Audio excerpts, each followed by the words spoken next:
Hello there, Alaskans, wherever you are. Welcome to the Must Read Alaska Show. Coming to you from somewhere in Alaska. This is the place where we talk about, you guessed it, Alaska. Where we keep the mainstream media on their toes and where we are standing up for what's right in a world run by leftists. You can find out more by heading over to mustreadalaska.com and also checking out the Must Read Alaska YouTube channel for some really great content. But first, let's get this party started. Well, welcome everybody to the Must Read Alaska show. I'm your host, John Quick, coming to you live from somewhere in Alaska. And the election is over, folks. And for the most part, we're still counting some ballots. But those of you who kind of understand how ranked choice voting works, you probably understand who has won at this point. So onward and upward till next year, next elections, and sometimes the folks that you want win, sometimes the folks that you want don't win. But I think it's important for everybody to pick themselves up by the bootstraps and keep trekking along. I think one of the lessons learned that I've heard from a lot of folks this year is they don't like ranked choice voting. I'm one of those folks. And I think that it's easy to point fingers at and do the blame game at people, whether it's the Republican Party or there's too many Republicans in this race or not enough in this race, and really ranked choice voting threw a wrench in everything, and everybody was learning as they were running. So chalk it up to a learning year, and let's get back out there and run again. Folks run again in a year or two and see what happens. Maybe we'll repeal ranked choice voting, which would be awesome. So for everybody that watches, listens, reads Must Read Alaska, we want to thank you. If you want to help keep the lights on here at Must Read Alaska, you can go to mustreadalaska.com. On the right-hand side there's a donate button, and you could just click the donate button, $5, $10, $100. Every little penny helps keep the lights on here at Must Read Alaska. We're not funded by some big, huge nonprofit conglomerate or top secret dark money. We're funded by just everyday folks in Alaska that like what we're doing and like the fact that there's a conservative news voice in Alaska. We've reached an astronomical amount of folks this last year. In 2022, we'll probably reach around 100 million people on social media. Our website's probably reached, around 12 million people this year, page views. So we're having a huge year of Must Read Alaska. And it's because of folks like you that listen, watch, and read our show. So, and our website. So thank you so much. Without further ado, I want to welcome one of Must Read Alaska's favorites, Mayor Rodney Dial, the Ketchikan Borough. Welcome, Mayor, to the Must Read Alaska show. Thanks, John. And I just want to say down here in Ketchikan, we really appreciate Must Read Alaska and Suzanne and what you do. And you guys are great. So thank you for all the election coverage. You guys did an outstanding job. Well, I appreciate it. People would laugh if they saw our election night setup. It was, some people, most everybody else had, $10,000 cameras and $1,000 mics and soundboards and 17 people helping them and production crews. And, it's Suzanne and I with a $50 mic and a laptop, and we outbeat our competition view-wise 10-1. So we don't need much. We just need a laptop and a camera, and we'll call it good. So, Mayor, you had a re-election. Talk to us about this re-election. This was a election I think a lot of conservatives kept their eye on for a number of different reasons. You had, I believe, now you can correct me if I'm wrong, I believe it was a city employee that was running against you, and that just got a little bit complicated there. So talk to us about how that running that race was, and talk to us about the outcome. Obviously you won, but you really went after, doing a positive outreach campaign there at the last 6 months or so, really trying to educate people on what you stood for, maybe what your opponent stood for that was different than what you stood for. So talk to us about the campaign and how it went in your eyes. Yeah, absolutely. So I'm going to start with that standard disclosure that keeps me out of trouble. So Yeah. Everything that I might say is just my own opinion. I'm definitely not representing the borough or the assembly. But so we did have a pretty difficult election down here. I was running against a school district employee, actually the number 2 position over at the school district. who had been the acting superintendent in the past during COVID. So it was kind of contentious, and we were on different ends of the political spectrum. So, everyone down here knows me, knows that I'm a conservative, fiscal conservative. I really support that government needs to stay out of all of these divisive issues and just focus on the basics. My opponent was a self-professed progressive Democrat. So, and nice person, don't want to say anything mean about her, but we're different ends of the political spectrum. And it was it was an interesting campaign. I mean, there was obvious concerns that many citizens expressed that there's an appearance of a conflict of interest when you have the person who's been in the position of requesting funding for the district for years, now in the highest elected position in the borough responsible for that funding. It just looked like there could be some potential conflicts there. So a lot of the campaign kind of focused around that and some of the differences between things that I've been involved in and things that she supported. So it was interesting and it was tough and it divided the community. And now, fortunately, we are past that and we're really to the phase right now where we're trying to bring people back together and just focus on the basics. So what was the outcome? What was the exact percentage? Was it 60-40 or what was the end of the day result? I think I was about 5 points ahead of her. So Okay. somewhere around 55% versus 45, somewhere in that neighborhood. Well, I think it's a glimmer of hope for folks that, here on the peninsula, we had a race, Tuckerman Babcock versus Jesse Bjorkman. And the NEA was running many, many, many ads against Tuckerman Babcock. And, both are good folks. I voted for Tuckerman. I like Tuckerman Babcock a lot. Jesse also is a great guy, but it was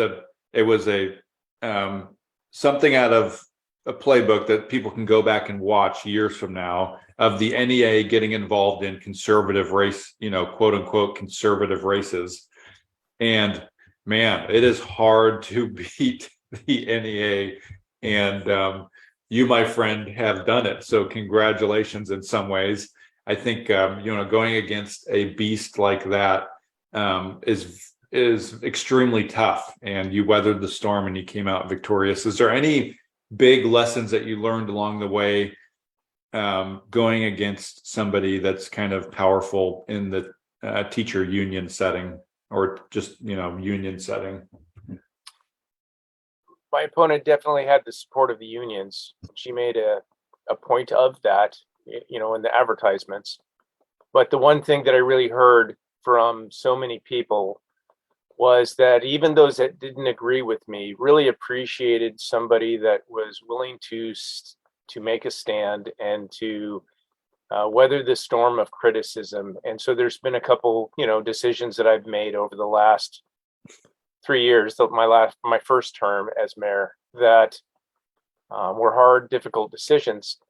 But, the people ultimately really respect somebody that doesn't bend whichever way the wind blows, right? Yeah. So just kind of makes a stand for that and takes their licks and just drives on and is consistent. And that's what I've really tried to be. And, like I've said during the campaign, and I'm saying to you right now, is government really has some basic functions and responsibilities, and everything else that we do is potentially divisive in the community. And I just don't know why we intentionally pick those fights. And so I just really want to focus Ketchikan on our economic development, the basics of government. And one of those is education. I certainly support education. So it's kind of a difference in political ideologies between myself and the other side. But now that it's over, I definitely want to bring that other side into the mix and, get this community moving forward. Yeah, I appreciate that. So before we talk about your hopes for your next term here, what you want to accomplish, give me, one or two things that you're most proud of over your first 3 years that you can look back on and say, man, I'm excited that myself and my team were able to accomplish that. So I've said this a couple times during my elected experience with the borough. One of the things that I'm the most proud of is our advocacy efforts.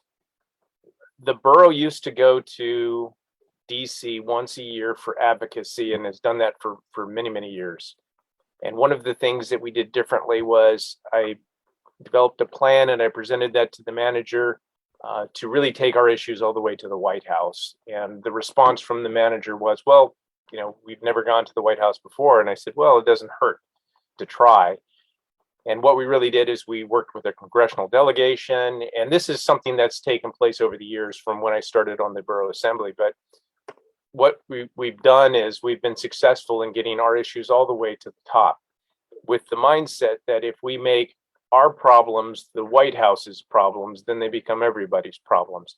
So we had a number of issues with different 3-letter and 4-letter agencies out of DC where they were essentially telling us no, they weren't going to consider our side of the issue. And we wound up taking it all the way to the White House. The White House got involved. And it really changed things around. And that's really led to a number of success stories over the last several years. And so I'm really proud of that because I think there's just so much potential there. If you're the squeaky wheel and you become a pain in somebody's butt enough times in places like DC, eventually they're going to want to make you go away. So that's just really where we focused, and we've really focused on economic development. We're really seeing that down here in Southeast now. That's awesome. I think that's a good strategy. And, every 4 or 8 years, we're going to have a new president. But if your assembly and mayor has a focus on, really having a relationship with the folks over there, it can pay off in spades when you can pick up the phone and actually call somebody that can make a difference. So kudos to you guys for doing that. That's pretty awesome.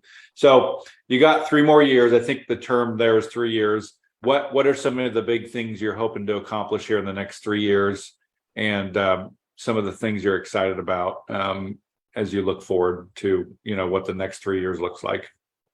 Absolutely. So one thing we really learned from COVID was the need to diversify our economy as much as possible. In 2020, we had virtually no visitors. And so we got a good impression of how much that actually cost the community. And for the borough, it was about a little over a $5 million loss, which might not sound a lot to a lot of people, but that's just a little bit under what we collect in total property taxes in a year. Yeah. And then on the city side, their loss was around 14 million. So if we added that up, the loss of tourism would have caused tax rates in the community to go up by about 200% total between the borough and the city to try to compensate for that loss. So realizing that, we're really trying to focus on diversifying the economy, and we've had some successes. We have $20 million worth of dock work being done to support the NOAA ship Fairweather that's going to be home ported in Ketchikan. We have a $100 million airport expansion project underway. So we're really trying to not have all of our eggs in one basket. And it looks like we're going to have a pellet facility over on a nearby island. Oh, nice. We're working on trying to get more housing, working with the Coast Guard, trying to develop different housing ideas and projects. So we just, and right now we're at that stage where it kind of almost feels like 2019, this time in 2019 all over again. So we've got a lot of businesses that are starting to get a little bit nervous. They see inflation that's continuing to increase. They know that the disposable income of travelers is continuing to decrease. And those things will really have an impact on how full our cruise ships are, what our independent travelers look like. So we've got a tourism assessment committee that's meeting right now to really focus on tourism going forward.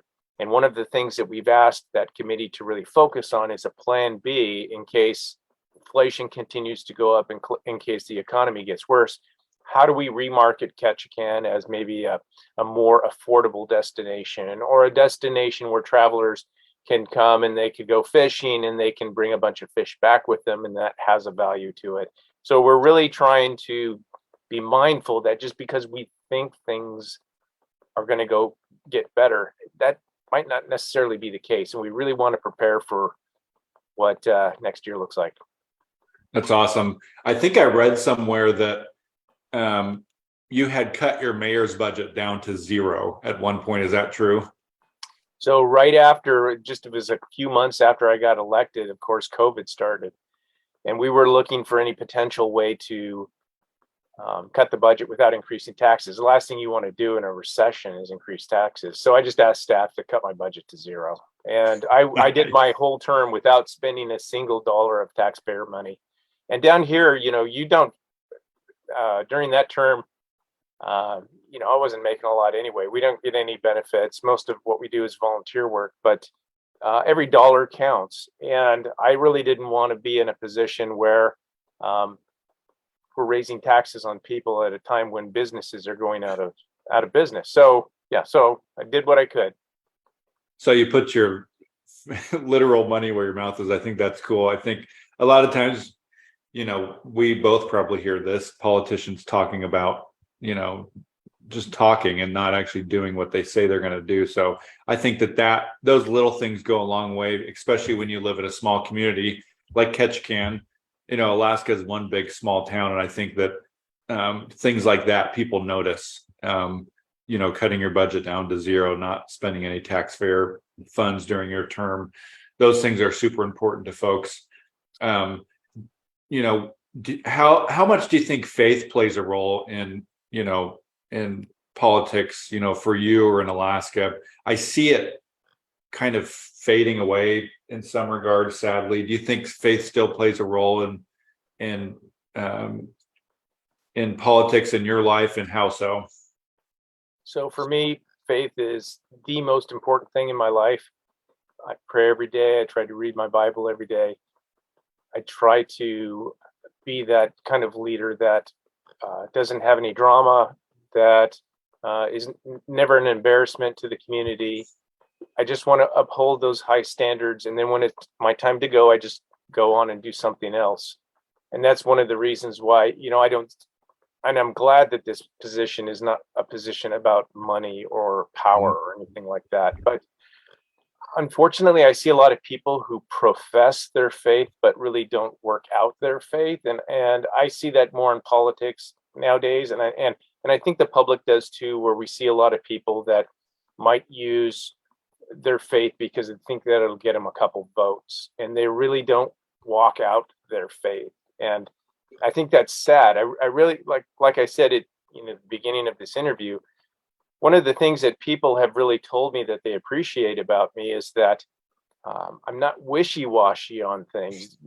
My position on something last year will be the same this year if the conditions and the elements of that are the same. So I really think people need to kind of stand on that. And after one of the hard decisions I made in my first term, I got a call from a certain unnamed but elected official up there in Fairbanks. And he said, I had to make a similar decision during my term. And he said, just stick with it. Yeah. And the people will appreciate you for it. So that's kind of my take on faith. Nice. So one of my last questions to you, this is Mayor, there's probably a 20-year-old kid, not really a kid, but maybe a young adult sitting and that's going to listen to this. Maybe that person has some aspirations to become an assembly person or a city council person or state senator. What's advice that you'd give to somebody that is seeking a life of public service? You yourself have had a life of public service. You were a state trooper for 25 years. I believe you were in the U.S. Army as a Ranger. You were also in the state house as a state legislator for 10 years or so as a legislative liaison. So you've literally, been doing public service your whole life.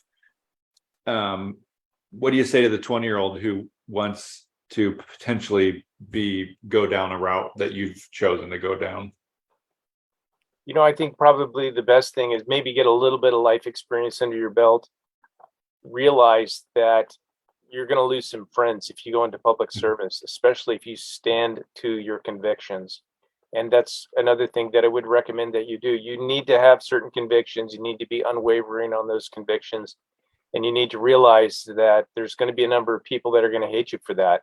And just don't return that hate, return it with love, but stand true to who you are, and just realize there's going to be many hard days, and there's going to be many days when you're going to wonder why you're doing that. But you're doing it for your community. You're doing it because you want to make the place that you live a little bit better, and then just pass that on to somebody else in the future. And I really worry that, at least from the conservative side, there's a lot of really good people that would be great in public service, but generally conservatives are not drama seekers, right? They like to work a hard day and go home and spend time with their family. They really don't like to get into conflicts. And unfortunately, in politics nowadays, you have to be willing to accept some of those kind of conflicts. It just comes with the job. So if you have that kind of intestinal fortitude, if you have the ability to take a few licks and a few nasty comments from time to time, you do great in public service, and you should get your start on a local level. Try to get in on a borough assembly or city council and just work your way up from there. Do you guys have like internship possibilities for folks at the borough? Let's say somebody to shadow you for a day, or, come to the assembly meeting as a college student or something like that, or have you guys thought through any of that before? So we've not thought through that specifically, but if anybody called us, we'd certainly be open to that. I would. Yeah. But I can tell you that what we do is, on a yearly basis, we invite the high school and all of the high schoolers to the borough. Nice. For a day, and we show them the whole process, from the elected side of things to the management side of things and the individual departments. So we try to give them that impression of what their government does and what it's there for and how they could be part of it. Awesome. Well, to put you on the spot here, if there's somebody listening that lives in your neck of the woods and they want to get a hold of the mayor's office, what's a good way to get a hold of the mayor's office? Best way is to email me. You can email me at Rodney, RODNEYD, at kgbak.us. Nice. Well, thank you so much, Mayor, for coming on the Must Read Alaska show. I really appreciate it. Must Read Alaska is a big fan of everything you're doing, from your small budgets to your public service. 25 years as an Alaska State Trooper. I'm sure you have some stories. So thank you for keep trekking along, and I wish you nothing but success in the next 3 years. And I'm more than confident that you're going to be able to mend some of those wounds during the election season, and the Ketchikan Borough is going to come out a better place in the next 3 years because you're there as mayor. So we wish you nothing but success. And for folks that are listening in, we're going to have Donna Arduin on Friday morning, which is going to be a special treat. She is probably the best budget expert in terms of state government budgets. She's worked for, 5 or 6 different governors.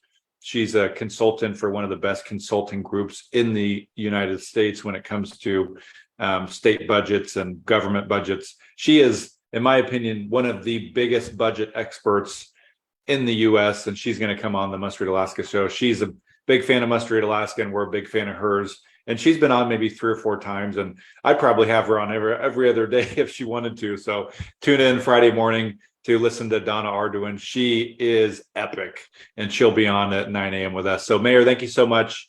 Wish you nothing but success, and have yourself a good rest of your day. You too, John, and thank you for all you're doing. Thanks. All right.